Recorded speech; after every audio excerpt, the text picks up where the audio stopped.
या ठिकाणी बहुमोल जीवन या पाठावर आधारित काही प्रश्न उत्तरे दिलेली आहेत. भोगावे लागतेच टिंब जे येते ते वाट्याला. इथे दोन शब्द दिले, सर्वांना आणि सकला. तर आपल्या कवितेत सकला शब्द आलेला आहे. देह जळाला म्हणून टिंब एकसारखी रडते का धरणी. टिंब पाहून पौर्णिमा नभात रुसुनी बसते का. आता अवसेला आणि अमावस्येला असे दोन शब्द मुद्दाम तुम्हाला कन्फ्यूज करायला दिलेले, तर त्याचं अवसेला असं आहे. बहुमोलाचे जीवन वेड्या कुणास फिरुनी मिळते का.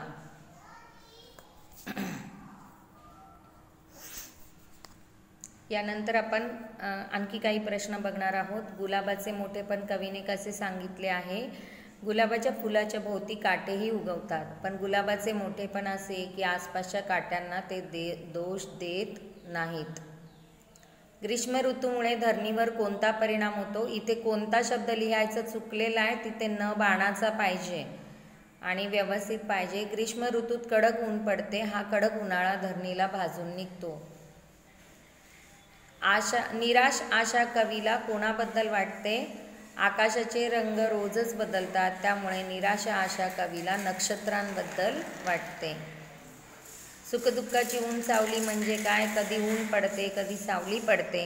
सुखदुःख तसेच असतात. कधी सुखाचे ऊन मिळते, तर कधी दुःखाची सावट येते. आयुष्याचा त्याग करू नको असे कवी का म्हणतात. कारण आयुष्य बहुमोल आहे. माणसाला ते दोनदाच लाभते.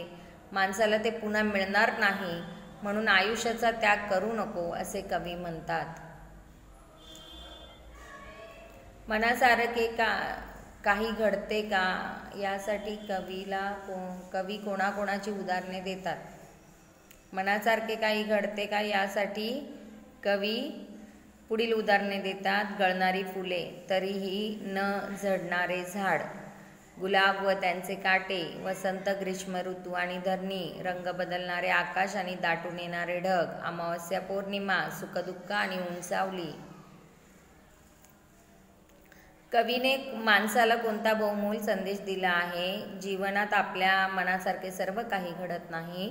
जे आपल्या वाट्याला सुखदुःख येते ते भोगावेच लागते. संकटाला सहज सामोरे जावे. बहुमोल आयुष्याचा त्याग करू नये. परत ते आयुष्य मिळत नाही, म्हणून न रडता हसत हसत सुंदरपणे जगावे असा संदेश कवीने माणसाला दिला आहे.